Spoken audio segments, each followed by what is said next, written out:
Welcome back to Swoley Cannoli, where we're all about playing games and getting gains. On today's episode of Joystick Judgment, we're talking about TUNIC, developed by TUNIC Team, released in 2022. We're going to rate this game on a scale of 1 through 10 based on the music, story, visuals, gameplay, and length, where each area can score a maximum of 2 points. So let's jump right into it with the music first. Now, I want you to close your eyes, take a listen, and tell me what you see.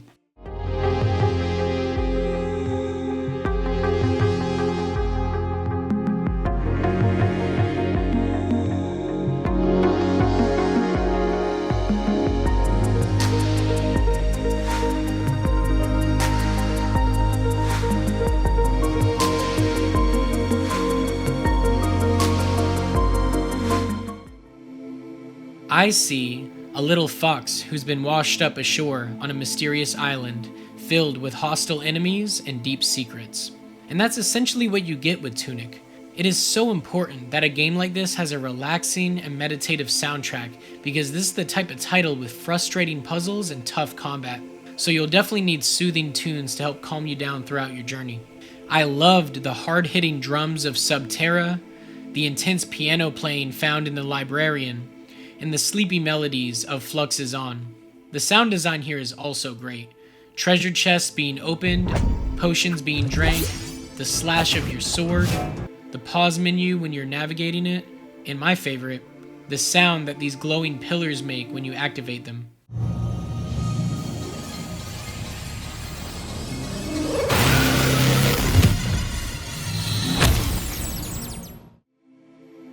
I'm giving this section a 2 out of 2.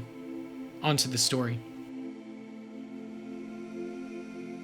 Since there's not much readable text in this game, you'll mostly need to piece together the plot with context clues and by environmental storytelling, which there is plenty of.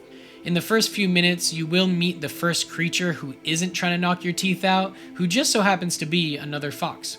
An older fox that looks to be trapped inside this crystal, so you take on the challenge of finding out how to free them. I honestly love when a game follows a show don't tell philosophy and gives you all the clues you need to piece together what's going on around you instead of spoon feeding you the narrative. I don't want to spoil anything here, but there was one part of the story that felt almost identical to something I saw in Hollow Knight, and although that one part didn't feel original, everything else here felt fresh. I think the story here is pretty good with some cool surprises, but not enough to blow my mind like how the rest of the game does.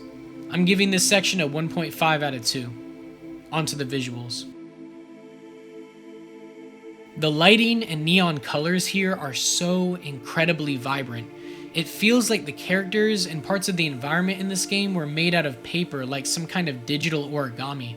The entire map looks like a cute little diorama, and I feel like the overall aesthetic is meant to lure you into a false sense of ease. This looks like a kid's game, but trust me when I say it is definitely not. It's obvious this was visually inspired by The Legend of Zelda, with our protagonist sporting a green tunic just like Link, yet it manages to not feel like a ripoff. The isometric presentation makes it so lots of secret areas can be hidden just out of your view. Exploration is heavily rewarded here, and I really love the pages you collect for the game manual. It reminds me of playing the Kingdom Hearts series on the PS2 as a kid, while flipping through strategy guides. They even added the extra layer of immersion by giving these pages little handwritten notes to where it feels like a used copy. I'm giving this section a 2 out of 2. Onto the gameplay. I initially played this game for about an hour and then set it down for a few months. I got stuck, but I also didn't want to spoil myself by looking up any answers. You'll need to be patient with TUNIC until that magical moment it finally clicks with you. But after that first epiphany, you will be hooked. Very similar to Outer Wilds, this game has a lot of knowledge-based progression, and there will be many times where you realize there was something you could do to help you progress all along, you just didn't know that you could do it. You'll also find items that you have no clue what they do at first, and I hope you've played some Souls-like games because there will be a lot of dodge rolling here. Fights are challenging but still feel fair.